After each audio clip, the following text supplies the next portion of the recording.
Hey, Richard, thanks for having me on. So as Craig mentioned, we do have a vertically integrated management platform. We launched Radiance Living last year, which is our management company subsidiary.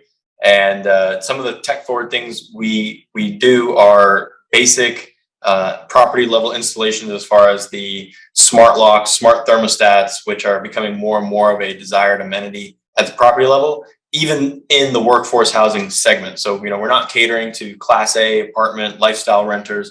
We're still in that workforce housing segment, but even in that segment, the tech-enabled products are becoming more valuable.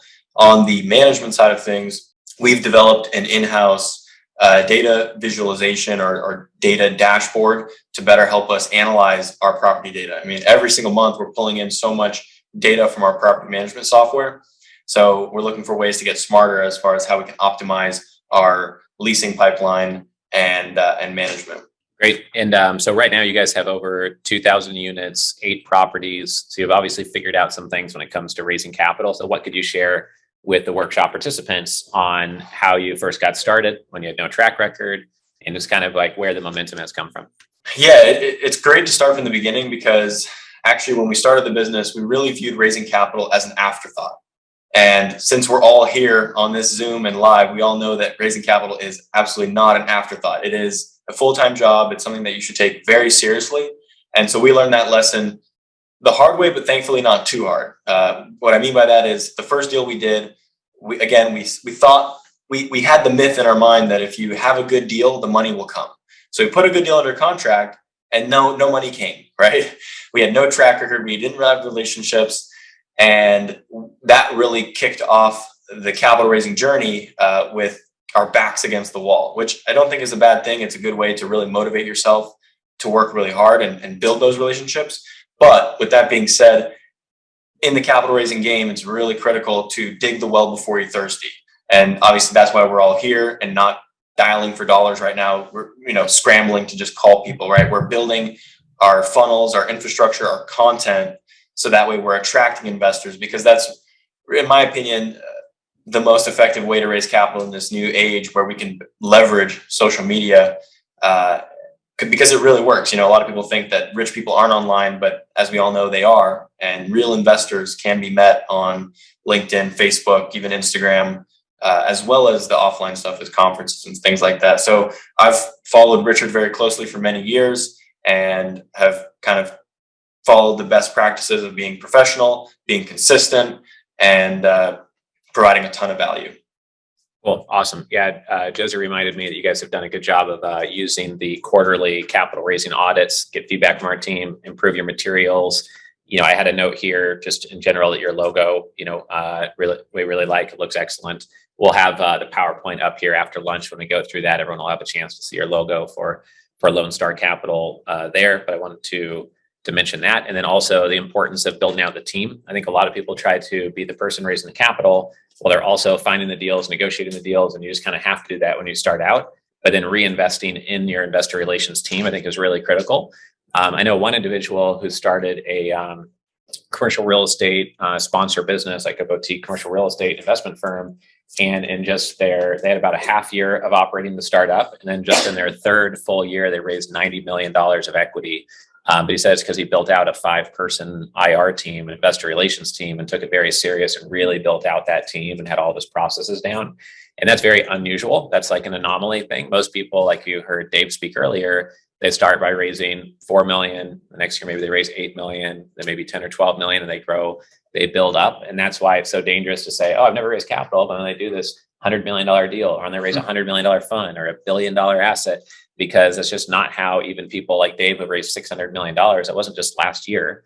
That's over the last decade, over the last, so many years that he's built up that expertise. So what was that experience like with you guys? How long did it take to raise the first 5 million, 10 million, et cetera? So the first deal that I mentioned, which was kind of the learning experience, we raised $4.5 million, and we had to beg the seller for extension after extension because we just couldn't raise the money, right? So it took 6 months to get that done. And that's obviously not how you want your capital raise to go. But that's how we got the first, call it 4.5, 5 million done. And it was put together through starting with the family and friends network, and then really going out to partners to kind of co-GP with. To at that point, right, it was our first deal, and we did not want to be greedy. We kept in mind that the most important part about this deal was getting it done, because it would set the groundwork for getting many, many more deals done. So we were very willing to share in the GP, to get partners in, and to grow our business. So that was the first one. And then growing from there, it was kind of that experience shocked me and made me realize, okay, we have to build a system around this. So that's when we started making content. I published my book, which has been really, really valuable for attracting new investors. And now we have a deal under contract, our largest one. It's 50 million. We raised $14 million, and we were massively oversubscribed. It was the easiest raise we've done to date. Awesome. That's great. So a lot of people would think, well, why would writing a book help you raise capital? So can you explain how you use that, how you leverage it, when you send it to investors, or if they first find you through the book, or if you use that to add credibility after they meet with you, et cetera? Yeah. So we keep track of where our investor leads come from. And a lot of our leads come from LinkedIn, because we post daily on LinkedIn. I'm a really big fan of LinkedIn. And then another big source is guest podcasting.